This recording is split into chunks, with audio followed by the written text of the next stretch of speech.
Hey, welcome to another training. My name's Tim Anglesey, VP of Training at Clear Satellite. Just want to welcome you to our weekly podcast that we hold.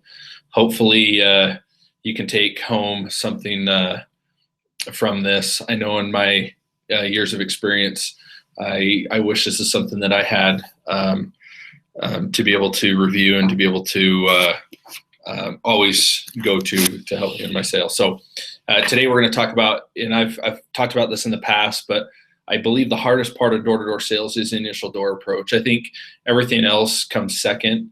I think just your initial interaction with the customer is going to basically dictate whether or not you're going to go anywhere with the sale. And so we're going to talk about some key points that will and steps that will help you get to where you need to be, and that's obviously sell accounts and sell lots of them. So today we're going to talk about the 3 W's, the initial door approach, that will eventually lead into the 6 steps.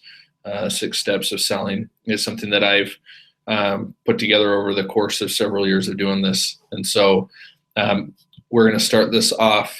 Got a slide to be able to show you guys that'll help you out.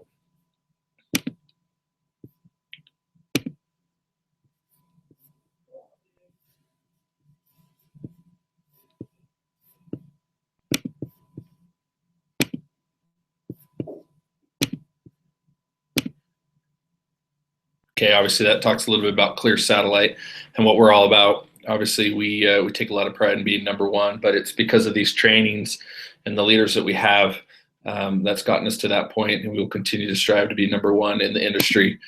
So let's talk about the 3 W's. This is crucial. This is important.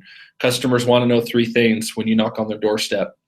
One thing I do before I get into, I guess, my approach and kind of my set thing of what I say, I like to break the ice. Now, obviously, every customer that you come in contact with you is going to have a different personality and whatnot, but I like to break the ice. I want to set myself apart from anyone else that's maybe knocked on their door in the past. Why I want people to look at me like, I want to buy from him. And so I like to break the ice. I'll throw something out about maybe the surroundings, maybe something they might have in their yard, maybe the weather, something like that. If a customer's kind of rough around the edges and wants to know what's up, then obviously I get straight to the point. But to begin, I like to break the ice a little bit, and that usually takes me about 3 or 4 seconds. From that point, we have what's called the 3 W's. Okay, customers want to know who you are. Who are we? Obviously, we work for DirecTV. We sell DirecTV. Obviously, we have AT&T products that we can sell as well, phone, internet, depending on what area you're knocking in.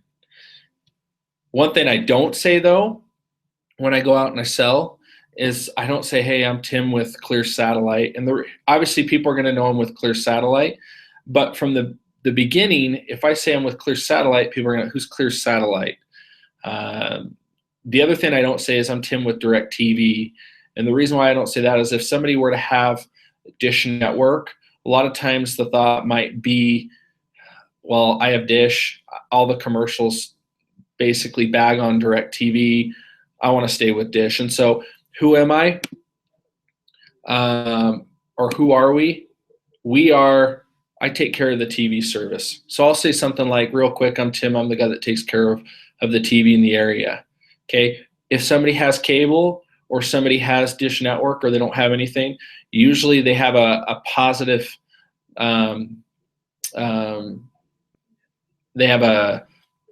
they can look at that as, okay, he takes care of TV. I have TV, whether it's cable or satellite. So who are we?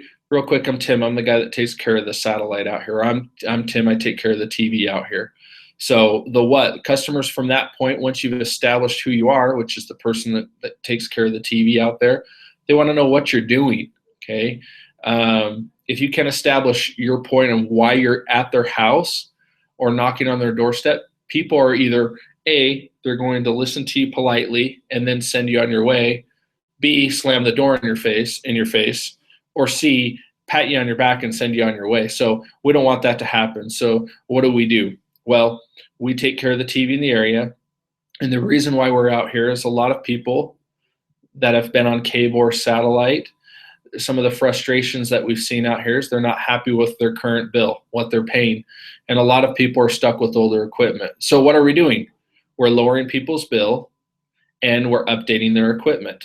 Now, I don't say that out loud, but what I get across to the customer, my point is what are we doing? We're lowering people's bills and we're giving updated equipment. And how can we do that? By switching you from whatever your provider is to DirecTV. But what I say out loud is we have a lot of customers out here that have been on. There's a lot of customers out here that have been on cable or satellite for years that don't mind the service. But the number one thing that most people aren't too thrilled with is what they're currently paying. And so we've been able to help lower their bill and also update their equipment. 9 out of 10 times the reaction from the customer is a very positive one. They nod their head while I'm nodding my head because they can relate. They understand. At the end of the day, most people really don't care who they're paying their bill to. They care more about the price, the channels, and the equipment. You might want to write that down. Customers care more about the price, channels, and equipment, not necessarily who they're paying their bill to. So that's the what. That's what we're doing. And the why is, and that's going to lead into the 6 steps, which I will cover shortly. But the why are we there? Well, obviously we're there to be able to switch them over, right? And I don't say that out loud, but we're there to be able to help their current situation become that much better. And I mentioned earlier the ways that we can do that is by lowering their bill, by switching them over. And all the time, every time a customer switches over as a new customer, obviously they're going to be paying, getting those discounts and whatnot. 9 out of 10 times the equipment that the customer currently has is going to be a lot better by switching and becoming a new customer with the new DVR, with HD, and all the other stuff. Maybe it's the Sunday ticket of why they switch over, but that will lead into these. Now, let's talk about the initial approach. Now, those 3 W's are something that I bring up in the first 10 seconds of knocking on someone's door. If you can't establish who you are and what you're doing from the get-go, I promise you customers aren't going to give you the time of day. I promise you. So if you can get past that, customers will listen to you. They'll open up their door. They're more prone to be able to hear you out. So the initial door approach, there's a couple things, okay? Obviously, I mentioned earlier, I think the hardest part of door-to-door sales is the initial door approach. It says 20 to 30 seconds. I would say maybe even less. 15, 20 seconds is crucial. It's important to be able to get out what you're doing and who you are and what you're doing, so the customer can buy into what you're saying. Once again, if you can get that down, that first 20, 30 seconds down, you're going to be able to continue to move on through the sale because customers are going to be at ease and they're going to want to continue to hear what you have to say. A couple ways that will help that is be yourself.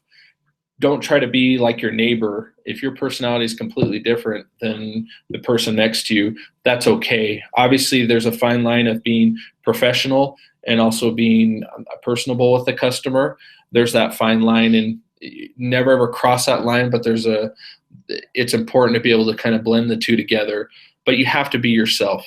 That doesn't mean that you can't learn from your peers and from other people by taking a little bit of what they've said and what somebody else says and then kind of molding into your own.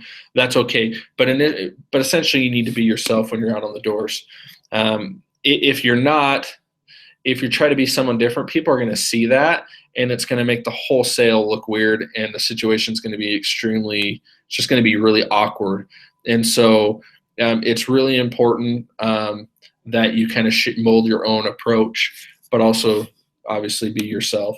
Appearance is huge. The way you dress, by the way you go about your business is going to be extremely important. I've seen it before where there's a rep and he was wearing the same shirt and he had spilled on that shirt and he hadn't washed his shirt, his knocking shirt, his polo, and he'd go out and sell, and I trained with him, and from an outside looking in, it didn't look professional at all. And I'm not saying you have to go in with slacks and whatnot when you're knocking doors, but obviously make sure you have a clean shirt when you're out there knocking.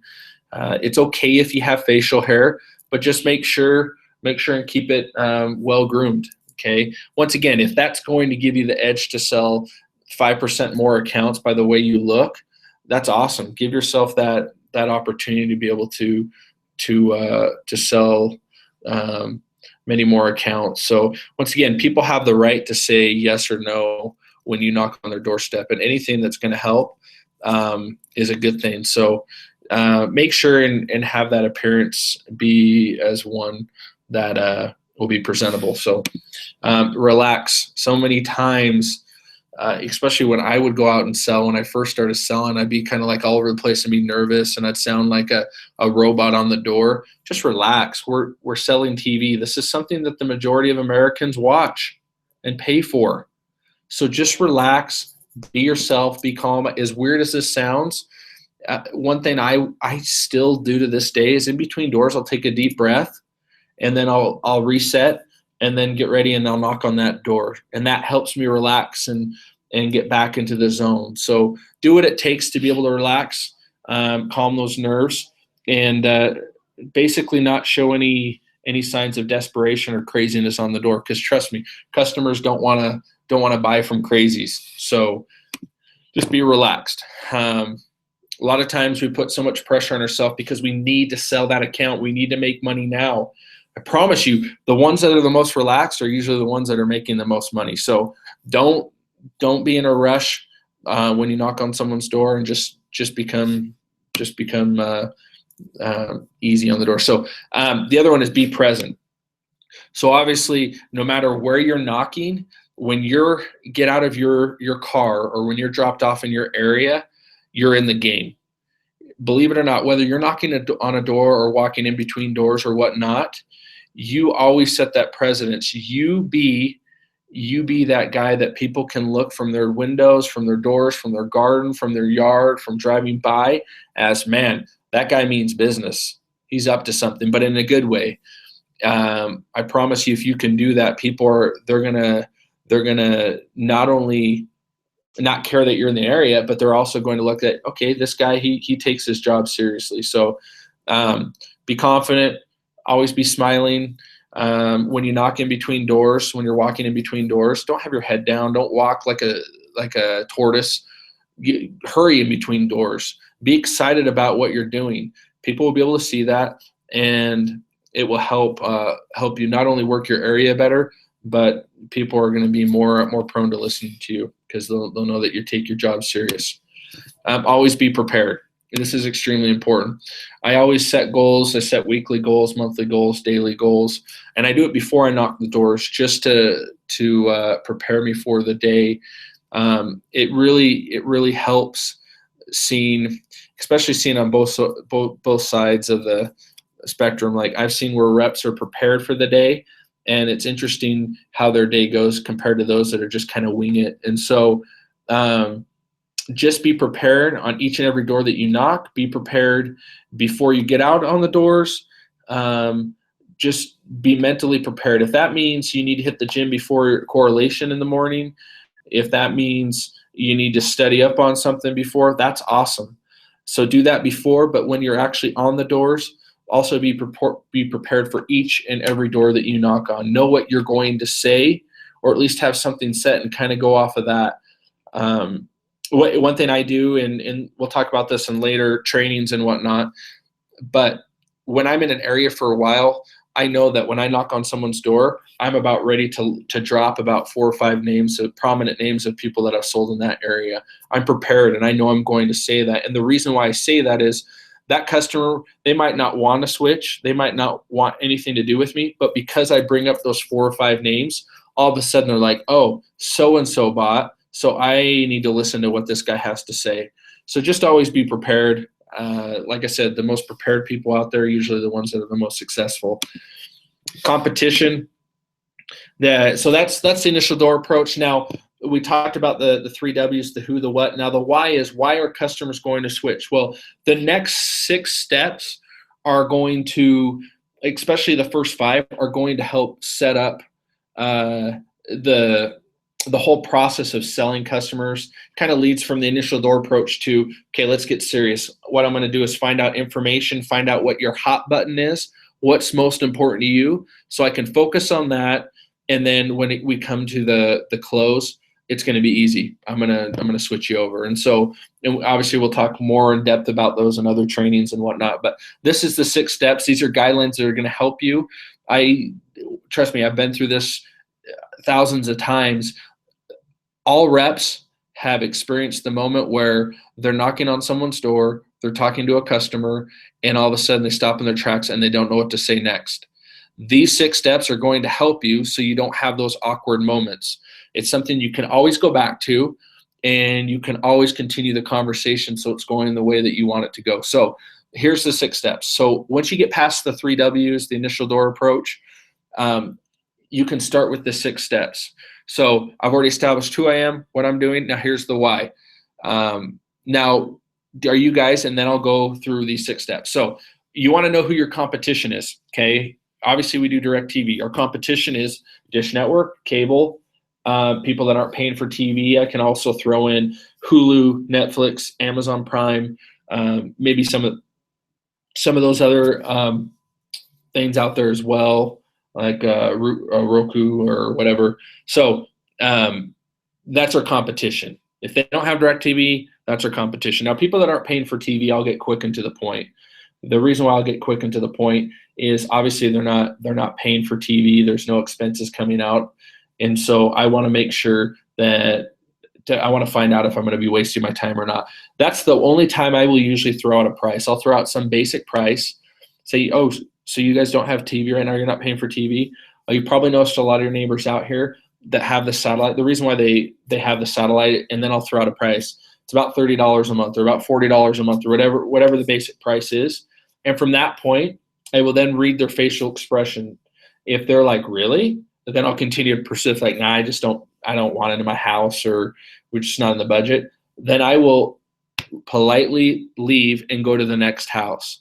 But if their facial expression's like, really? I'll continue to pursue it. So that's how I handle people that aren't paying for TV. And I would even throw Netflix or Hulu. Another big point for people that have Hulu and Netflix is obviously they're paying something out of their pocket for those services. The big hot button for those customers are local channels, sports, and DVR. DVR is huge, where they're able to record their shows and watch them when they want. Obviously, Netflix and Amazon Prime and Hulu, they're not able to show everything. And so with the DVR, customers can record that, obviously, when they switch to direct and watch their shows whenever they want. So that's how I handle people that are paying for that. Now, cable, obviously, I want to know if I'm up against somebody that has cable, because generally if a customer has cable, they have the bundle, whether it's just the internet and the TV. Sometimes it's the internet, TV, and phone. I know what I'm up against. And so it's important to know that. They have Dish Network. Awesome. I do DirecTV. And so people that have Dish Network are familiar with satellite. So it's just good to know who you're up against. So that's the first step, understanding who your competition is. And another important reason to understand who you're up against is you don't want to make the mistake when you're selling somebody and you find out they already have DirecTV, because we cannot upsell or switch a direct to direct. Once again, we cannot do that. That's illegal, and we don't do that. So it's important to find out who your competition is. Number 2, you want to find out if your customer is still in a contract. So once you've established who your competition is, you want to find out how long they've had it. Reason being, there's several reasons. One is you don't want to know if they've only had the service for 5 months, chances are they're under a contract and they have a really low rate of what they're paying because they're under the first year promotions. That's not always true, but usually it is, especially for other satellite customers such as Dish Network customers. If a customer says that they've had cable for 10 years, I will do a follow-up question. Have you guys had any recent updates? If they say no, that tells me in the back of my mind that they're either they have old equipment, B, they're paying a lot because they're already a customer. They've had it for a long time. So I know what I'm up against. Same with Dish Network customers. If they haven't had any recent updates in 5-6 years, you know their equipment's old, and you know they're paying a lot more than they probably should. And obviously, since we do DirecTV, by them switching, they're not only going to lower their bill, and they're going to get brand new equipment. So that's awesome. So find out if customers are still in contract. Once again, I made the mistake when I first started selling, sell a customer, and then they told me, oh, but I have only had this for 3 months. Chances are they're probably under a contract. So not to say that I don't switch people that are under contract, but if they've just started, it's a lot more harder for them to get out. There's usually fees involved. So just be smart about that. Number 3, number of TVs in the home. Obviously, with DirecTV, the way it's set up is their price, their monthly bill with DirecTV is based off the number of TVs they use in their home. And so it's important to Find out number of TVs that they currently use. And I'm not going to say, how many TVs do you have in your home? Like I'm casing the joint. I would say, how many TVs do you have set up to cable or to Dish Network or to, in your home, Hulu or whatever. And the reason why I would do that is I'm personalizing the message with the customer. I've already found out what they have for their current TV. So number of TVs, their price is dictated based off of that. So another thing is sometimes a customer's added a third or fourth TV, maybe for Christmas, Father's Day, Mother's Day, whatever holiday, something like that. Maybe they just haven't had it set up to cable or to their satellite provider. Obviously, since our technicians are going to be in the area, they can hook that up at no cost. Sure, they pay them extra monthly fee on the receiver, but as far as running the wires and stuff, typically there's not a fee involved. And so it's just a good way to hit home on the hot button. We live in a society, kind of a lazier society where, it's easy for us to justify things. And obviously, if we can be there and we can help out the customer, the more the merrier, right? Number 4, this is a good way to get in the house, is once you've done these steps, and obviously the first 3, this shouldn't take you very long at all, and I'll kind of do a rundown real quick after I'm done with these, but you want to find out what type of equipment the customer has in their house, whether it's cable or dish equipment. I will usually, once I find out the number of TVs, you want to find out when it comes to equipment, if they have DVR, if they have HD equipment, if they just have digital, or how many DVRs they're using in their house. It's extremely important. And the reason being is you want to make sure that your equipment's going to be better than theirs, if not equivalent. Because obviously we're going to save them money the first year. So I would probably say about 60-70% of my sales are based off the new equipment that they're going to get. Obviously all the customers want to save money, but that's usually what hits home is the new DVR functions and the fact that they can get HD in all their rooms. Just so you know, with DirecTV, all the equipment's HD, so whether they have an HD TV or not, we prepare the customer for high definition, so that will be set up in their home. So it's a good way to get in the house. So do you have the T100 model or whatnot with cable? I'm not sure. Do you mind if I take a look? I take a step forward, boom, I'm in the house, and I'm figuring out what the equipment is that they currently have with with your competitors with cable or with Dish. So finding out equipment, once again, this is just moving along the sale, right? Step number 5 is channels. You want to be able to find out what channels are most important to the customer. Every customer has their 5 to 10 go-to channels. The rest they could care less about. Now, obviously, if you're in your house of 5 people, they might have different likes and dislikes. If you were to ask me, I like sports, I like AMC, and I like the local channels. If you were to ask my wife, she likes the locals, Lifetime, Food Network, and some of those others. So everyone's a little bit different. So it's important to find out what channels are going to work best for the customer when you're there with them. So give them the channels that work the best. If you came to my house and said, "Hey Tim, all the channels that you have now are going to be in the basic package," and you never went over the channels or asked me what channels I care about, I didn't get the NFL network. So just make sure and find out what channels are most important to the customer. Customers generally get excited when you're talking about TV channels, equipment, and things like that. So make it fun. Obviously, I'm going to go get you guys back to where we need to.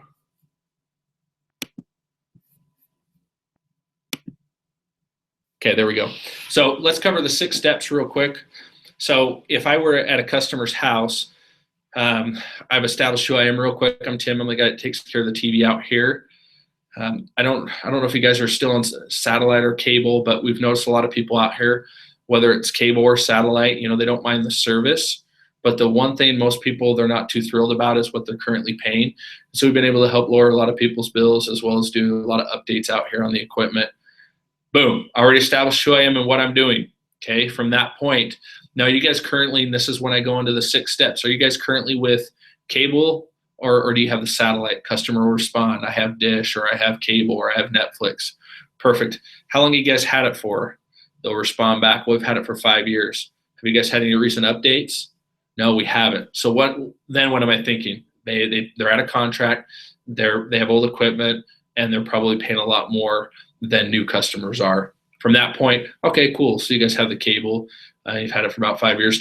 How many TVs do you have set up to cable? See, notice how I said how many TVs do you have set up to cable instead of how many TVs do you have in your home?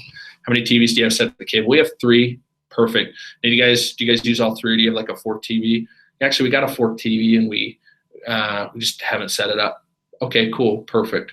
And then I'll kind of reiterate again. Oh, the reason why I ask is, like I said, whether it's cable or satellite, a lot of people, they don't, like I said, they don't mind who their service is, but like what they do care most about is the price, channels, and equipment. And so that's why we've done a lot of switchovers out here. That's when I kind of bring it up, and customers usually agree with me on that. So once again, number of TVs that they use in their home.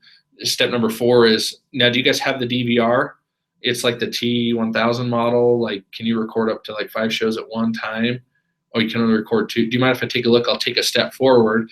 And if a customer doesn't let you into their house, chances are you haven't done a good enough job to be able to reiterate who you are and what you're doing. So go back through the steps again until you can eventually get into their house. Customer lets me in the house. I kind of look at the receiver. Okay, cool. Yeah, it looks, now you guys have the DVR in here. Can you record in all the rooms? Oh, you can only record in here. Like I said, that's why we've done a lot of updates. And like I said, whether it's cable or satellite, like I said, most people, they really don't care who they're paying their bill to, but they do care about the price and the channels and the equipment. And so the new updated DVR will actually allow you to be able to record in all the rooms, so you can actually record in all 4 rooms. Really? So I'm going through the motions with the customer. So that's step number 4. Step number 5 is finding out what channels. Now, what channels do you guys watch most often? Oh, we like the NFL Network. We like, and then they'll start rattling off their favorite channels. So that's kind of the steps. And then step number 6, which I didn't show you, but step number 6 is you tell them. Pretty much I'll wrap it up and I'll tell the customer how much they're paying. Now you're probably thinking, well, how am I going to know how much the customer's paying? Well, as you're out there knocking, you will know after going through the first 5 steps multiple times with customers, you're going to find out how much customers eventually are paying for. If you come across somebody that has a triple bundle, phone, internet, TV, and a DVR and HBO, chances are they're paying $180 to $240 a month. So if you can usually be spot on how much they're paying, that'll build a lot of credibility for you, and will help you continue on with the sale. Anyway, hopefully this is helpful for you guys. I know I've been in the industry 14 years, whatnot, and these steps continue to help me, help new reps, veteran reps, people who cross over from another industry. And so study these, practice them, and it'll help you a lot. Appreciate all your hard work out there, guys. Keep slaying it. And my name is The Slice, and I like to dice.